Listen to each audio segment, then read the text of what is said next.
first of our big weekend of events, and I'd like to acknowledge that we're gathering on Wiradjuri country, past, future, and forever. This is the first night, as I say, that Connie's book has been out for sale. Have some people bought it online already? Have you started shipping? Copies have been flying off around the world.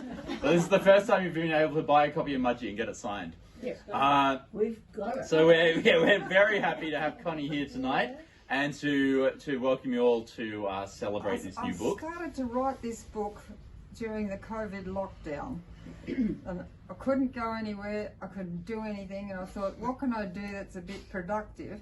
So I sort of looked around in the air and I sort of found a story out there, so I sort of grabbed it and then I brought it down and I kind of grew it, and it's the sort of thing that once you get started, anybody who's tried to write will know exactly what I'm talking about, because once you start you can't stop. That was true. Yeah. Well, I didn't get a decent night's sleep.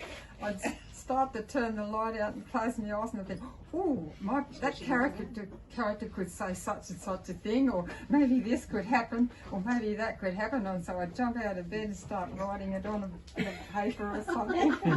And so I'd lie back in bed again, and then something else would occur to me and I'd jump up and write that down. So I don't recommend it. The idea came about, it's kind of a combination of ideas. I've been a psychologist for many years, and one of the things you do as a psychologist is listen a lot. That's all I do. It's not all I do. Well, the good one. Occasionally you say, and then, but in doing that, you learn a lot about people. And after all, psychology is the study of human behaviour. So you learn a lot about human behaviour. And even though you make up fictitious characters, you got a good idea what's realistic for them to say or not say, or do or not do. So you can sort of weave it in that way. And there's an orphanage in the book, mainly because I knew a woman who grew up in Burnside homes, and she had a most amazing story, and I thought, well, I've got to get an orphanage into this book somehow. So there's a few things like that. But ideas just come to you.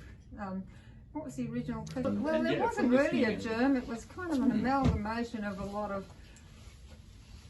input from various sources, and that just kind of gets in there and ferments, and after a while you hope the story bubbles to the surface. And it sort of does. And what is the story? What's the book about? Well, Don't give too much away. Yeah, just the one sentence version. Well, the book's, of course, that's what they call a psych thriller, I suppose. It's about murder and suicide and intrigue and revenge and guilt and all the other things that they're about.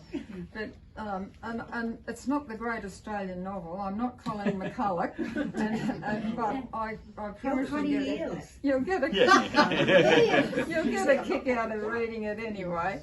But I want you to promise me one thing: when you finish reading the book, I want you to ask yourself, what was this book really about?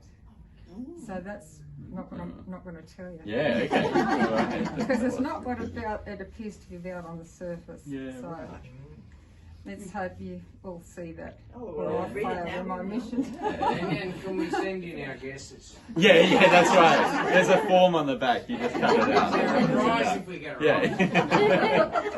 And what did you find challenging about writing a book? Well, about not getting any sleep. I think the thing about creativity is you get a burst of creativity, and that's great, but then the other part sets in, the evaluation and the going over and over it and seeing, fixing the punctuation and fixing the spelling and, fixing the word order and, bits like that. Then it becomes a drag because the creativity's gone out of it by then. So that's what I found the most challenging, was that sort of a side of it. And what did you find the best?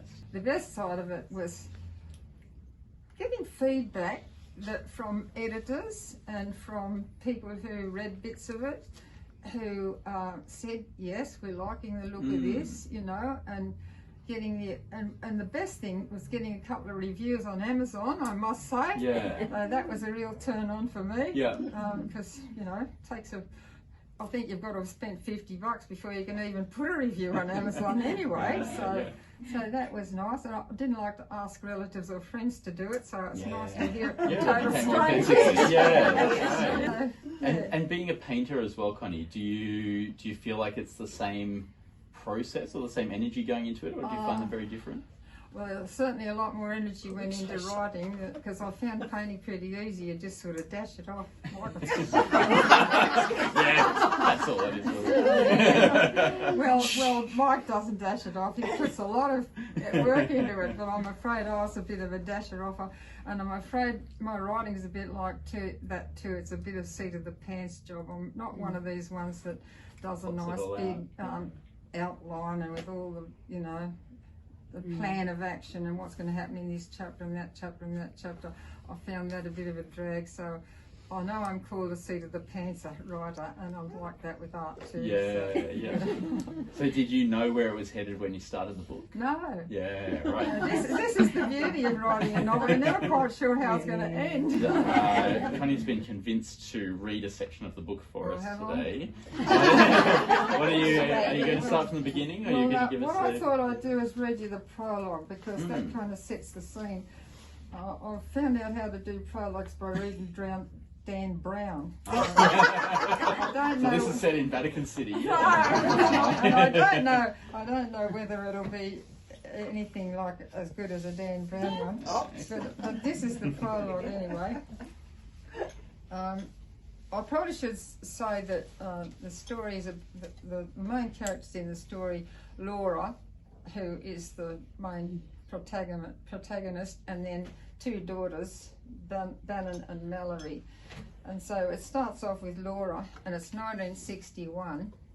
And any of you who, well, some of you won't have been alive in 1961, but those of us who were alive in 1961 know what this is about, because it refers to the Red Rattlers and so on.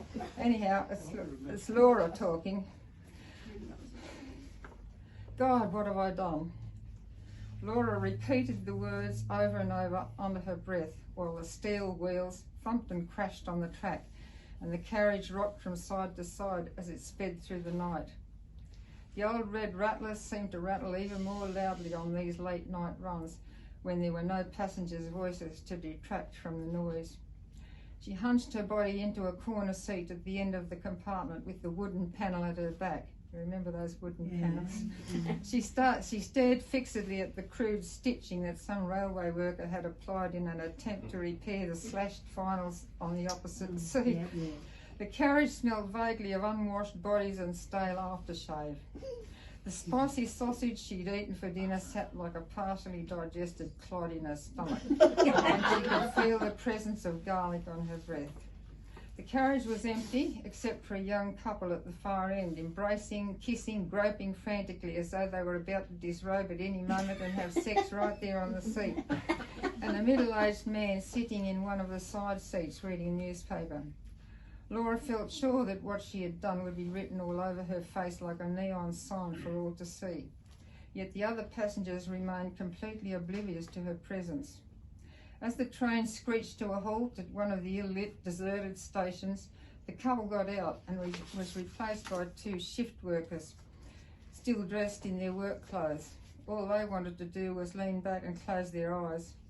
Laura assumed they were probably bound for where the train terminated, so they didn't fear missing their stop. Now she's talking to herself. How has it come to this, she asked herself. Am I, Laura Hallam, 18, the only person in the world to have to face a conflict like this? As she got her breathing to something like normal, Laura thought of her beautiful little mother, who had finally succumbed to the cancer that stole her spirit, and of her dear unworldly father now facing the greatest challenge of his life. Laura peered at the black glass of the window to see if she still existed. She almost expected to see a blank black glass reflected at her, but sure enough, there she was in the middle of the night, sitting like a zombie on a train to nowhere, with £20,000 in cash in her handbag. Ooh. I needn't have answered that ad I saw in the Herald, but I did. Oh, Much better than Dan Brown. Well, That encourages you. yeah, it does. I would ask everyone to raise your glasses. They may be emptied out by now, but raise your glass and we'll toast and launch Secrets Through the Lens. People came. I'm just so feel loved to have so many friends. Thank you so much. Thank you, Connie. Thanks. Congratulations. When's the next book coming?